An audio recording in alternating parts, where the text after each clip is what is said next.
folks, my name is Teri and I am so excited that you're joining me today.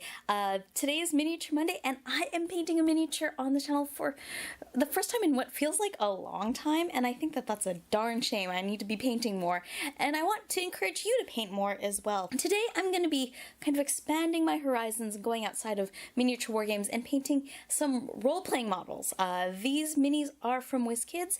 They have a D&D line, which are fantastic little miniatures, super inexpensive. They already come pre-primed, so you can kind of just get going on them. So that's what I did today with the Displacer Beast. This is what it looks like when it's done. It took me about 15 minutes of brush to model time, about a full hour when you let the washes and such dry in between coats, but ultimately it was a really delightful little thing to paint, and really it let me work my fundamentals. So what we're going to cover today in today's tutorial is the painting fundamentals. We're going to do three things. We're going to learn to base coat, we're going to learn to dry brush, and we're going to learn to make our own washes. And in doing so, we will have a fundamental understanding of paint at different consistencies and how to work with them. We'll also be able to kind of get a feel for highlighting miniatures and shading miniatures. And in understanding those things kind of together, you'll kind of develop the skills you'll need to paint miniatures with more detail and more skillfully in the future. So let's get rolling. First, we're going to start with a base coat in our base coat color. This is coal black.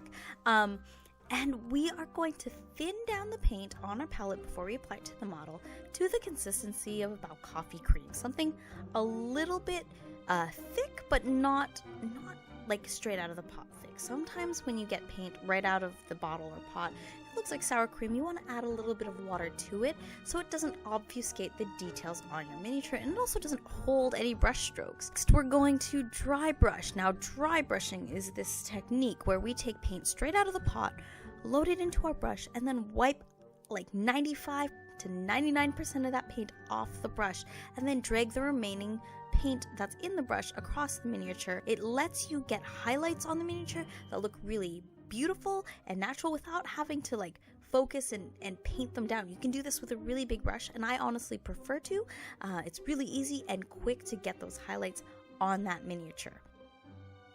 We're going to do it again. After using a darker gray, we're going to take a lighter gray and do that same dry brush technique. Now it's going to look really crazy at this point. Most miniatures look kind of crazy at about the 60% done mark. That's okay. We're going to keep moving forward, but remember that we're exaggerating the highlights on this miniature with this lighter paint. We're going to also do another technique after this that's going to take that chalkiness right down, so don't worry about it, but keep moving forward and look and see where that paint is depositing. As we dry brush and as we develop as miniature painters moving forward, knowing where the highlights are on a miniature is something that we will develop as a skill from all the dry brushing we're doing, so that eventually, instead of dry brushing, we can do layered highlights and we can pick out those points and see just how light will play off the miniature. And dry brushing is a great way to kind of develop that sight onto the miniature. Now we're going to take that base color and thin it down. It's going to be the consistency of almost like water. It's going to be colored water for all intents and purposes. It's going to have a transparency to it, but it will still look like the color that you had. You don't want to thin it down too much. What we'll do is we will take a little bit of that thinned down paint. We're going to go maybe 3:1, 4:1 ratio with water, and we're going to apply it to the miniature. And what it will do is it will sink into the cracks as well as stain the dry brush chalky elements of the high points on the miniature. That's what we're looking for. If it's too thick, you won't see it stain. It'll just darken it right down.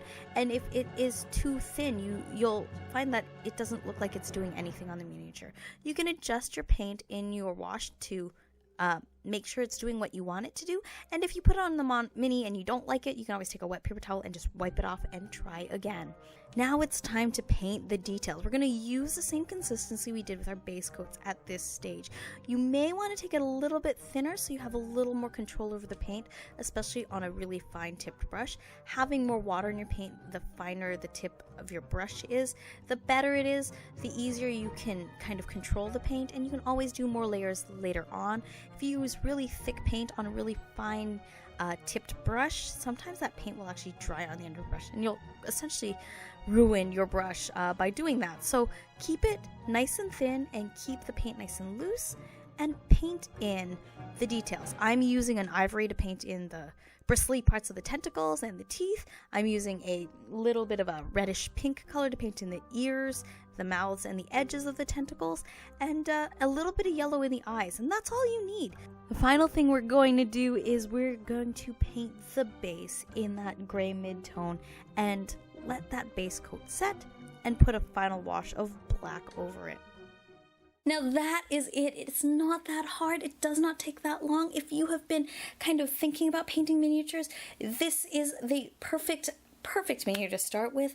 If you want the list of paints and brushes that I use, they're down below. Also, I want to see your miniatures as you paint them. If you're going to be painting with me in these series, you don't have to paint the miniature I've painted. If you send me pictures of your painted minis, it just makes me happy. And who knows, I might be able to feature some in videos like this in the future. Thank you so much for watching. If you want to see more videos like this, don't forget to hit the subscribe button down below. And there's a little bell icon down there I hear. That is also like a thing that notifies you when I put up new videos. If you also want to keep up with me, I am always posting on social media. I have an Instagram account where I post, all the miniatures I'm painting or things I'm playing. I also have a Facebook page where I let you know news and that sort of thing when videos go up. And I'm also on Twitter where I respond and tweet out all sorts of fun stuff that I see as well. So all the links are down below too. Thank you so much for watching, and until next time, I will see you soon.